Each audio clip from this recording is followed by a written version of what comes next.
My name is Mark Allen. I'm the director of Machine Project. Started it about 8 years ago. From the very beginning of the Machine Project, I got very interested in how do you shift people's relationship to the things that constitute their world. Almost all aspects of our existence, you're always surrounded by things that were made by some crazy process that you have no understanding of.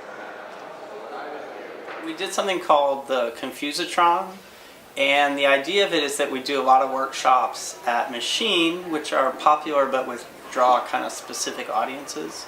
And so my thought with it was to bring together 4 different workshops that we had done that would kind of bring different kinds of people together. So we did electronics, plant cloning, tranimal makeup, which is a style of drag makeup, and kimchi making.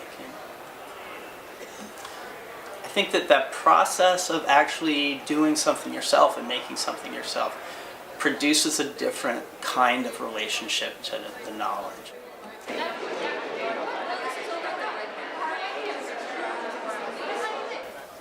It's not necessarily that there's a set body of information that every single person needs to get, but it's more about their engagement with the process. This is called our ground. That is what makes this a complete circuit.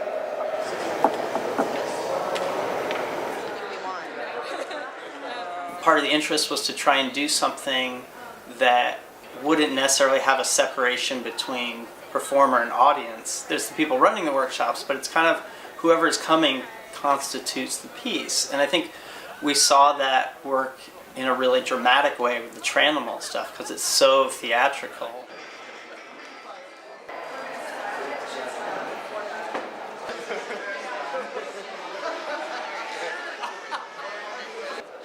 My name's Austin Young, and I'm one of the creators of the Tranimal Workshop.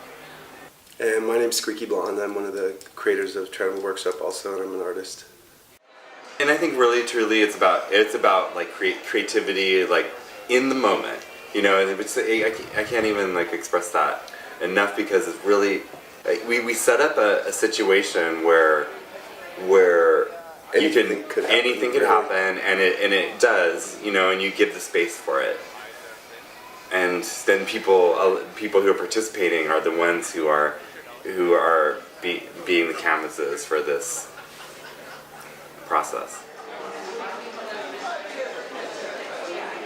I got my start doing performance art and drag in San Francisco at this place called Tranny Shack. I sort of wanted to take not necessarily stop doing regular drag, but I wanted to do something else.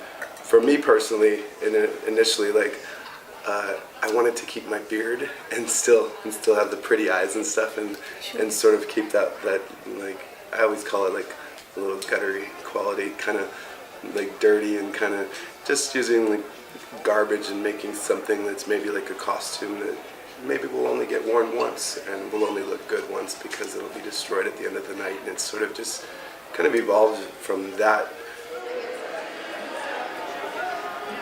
We really honestly we had a couple craft nights, and like we sat here and we were making, I guess, Goiters.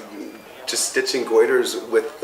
We came up with the idea to give goiters, and then we came up with the idea that we could change the shape of people's faces by adding, like, you know, yeah, stuffing them like dolls, and then actually painting on top of it and using the nylon as a bit of a canvas.